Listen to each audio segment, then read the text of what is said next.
Thyroid दो type का होता है, हाइपरथायरॉयडिज्म, हाइपोथायरॉयडिज्म। और थायरोडिनम दवा हाइपोथायरॉयडिज्म में दी जाती है। हाइपोथायरॉयडिज्म क्या होता है? जब थायराइड प्रोफाइल में पेशेंट का टीएसएच बढ़ा हुआ आता है तो पेशेंट के अंदर कुछ सिम्टम्स आते हैं जिससे उसका वजन बढ़ना शुरू हो जाएगा, या फिर पेशेंट के अंदर थकान, कमजोरी जैसी शिकायत आएगी, या बाल झड़ना शुरू हो जाएंगे, स्किन ड्राई होगी। ऐसे केस में थायरोडिनम 6x दी जाती है, थायरोडिनम 30 CH 200 CH होम्योपैथी मेडिसिन दी जाती है। ये डाइल्यूशन फॉर्म में भी और ट्राइचुरेशन फॉर्म में भी दी जाती है। इस वीडियो में हम चर्चा करेंगे कि और किन सिम्टम्स में असरदार है, कैसे इसको लेना चाहिए। जानने के लिए वीडियो आप पूरा देखें। अगर आप हमारे चैनल पर नए हैं तो चैनल को सब्सक्राइब कर लें ताकि आने वाली हेल्थ रिलेटेड वीडियो से आप अपडेटेड रहें।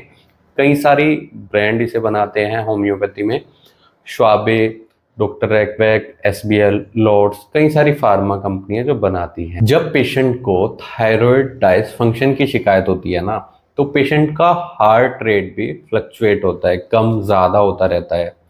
इसके अलावा पेशेंट की स्किन ड्राई रहती है, हाथ पैर पेशेंट के ठंडे रहते हैं, कोल्ड सेंसिटिविटी बढ़ जाती है। ऐसे पेशेंट में देखा जाता है कि डिप्रेशन की भी शिकायत होती है, सैडनेस, मूड स्विंग्स देखने को मिलते हैं पेशेंट के अंदर। और जो मेन परेशानी आती है वो वीकनेस की और फटीगनेस की आती है। कमजोरी, थकावट बहुत ज़्यादा देखने को मिलती है। अक्सर खाने के बाद पेशेंट को कुछ भी काम करने में दिलचस्पी नहीं रहती है।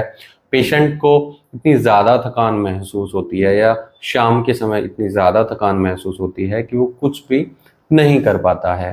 फेंटनेस की कई बार शिकायत होगी, पेशेंट को चक्कर आएंगे, बीपी लो हो जाता है, लो ब्लड प्रेशर हो और साथ में पेशेंट को चक्कर आ रहे हैं, फेंटनेस की शिकायत है, कमजोरी, थकावट है, तो ऐसे में थायरोडिनम 6x आपके लिए बहुत इफेक्टिव रहती है।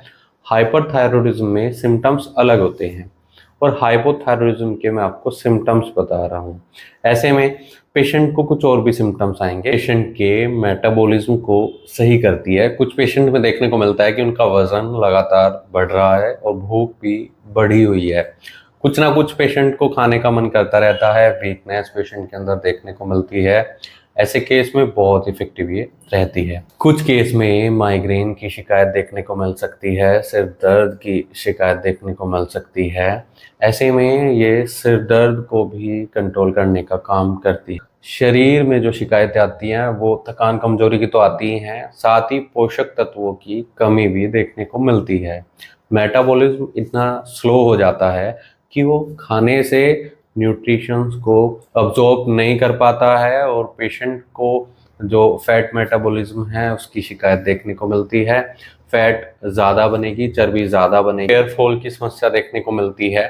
मेंटली डिस्टर्ब पेशेंट रहता है, मूड स्विंग्स की, इरिटेबिलिटी की सिम्टम्स तो होंगे ही, चिड़चिड़ा तो पेशेंट रहेगा ही, साथ ही हेयर फॉल भी बढ़ जाता है, बाल बहुत ज़्यादा गिरने शुरू हो जाते हैं, गंजापन दिखना शुरू हो जाता है। ऐसे केस में थायरोडिनम 6x हाइपोथायरॉयडिज्म के पेशेंट में दी जाती है। रिपोर्ट्स में साफ लिखा होता है अगर आपका TSH बढ़ा हुआ है और इसके कारण आपका T3 भी फ्लक्चुएट हो रहा है, एबनॉर्मल आ रहा है, तो ऐसे में मेडिसिन बहुत इफेक्टिव रहेगी। अगर TSH कम आता है तो आपका हाइपरथायरॉयडिज्म का केस है। अगर आपको हाइपोथायरॉयडिज्म है या हाइपरथायरॉयडिज्म है तो डॉक्टर की निगरानी में आप ट्रीटमेंट लें। सेल्फ मेडिकेशन किसी भी दवाई का न करें, कोई भी होम्योपैथी दवाई आप खुद से न लें। एक बार अपने डॉक्टर से सलाह जरूर कर लें, नहीं तो दिए गए व्हाट्सएप नंबर पर हमसे संपर्क कर इलाज या सलाह ले सकते हैं। वैसे इसकी जो कॉमन डोज होती है, कुछ पेशेंट्स में 1 से 2 टैबलेट भी दी जाती है, कुछ पेशेंट्स में 2 से 4 टैबलेट्स भी दी जाती हैं, लेकिन डॉक्टर की निगरानी में बच्चों में हाफ डोज ही रखनी चाहिए। इसके लिए आप हमसे संपर्क कर सकते हैं। वीडियो देखने के लिए धन्यवाद। चैनल को सब्सक्राइब करें और कमेंट सेक्शन में जरूर बताएं कि हमारी वीडियोस आपको कैसी लगती हैं। Thank you.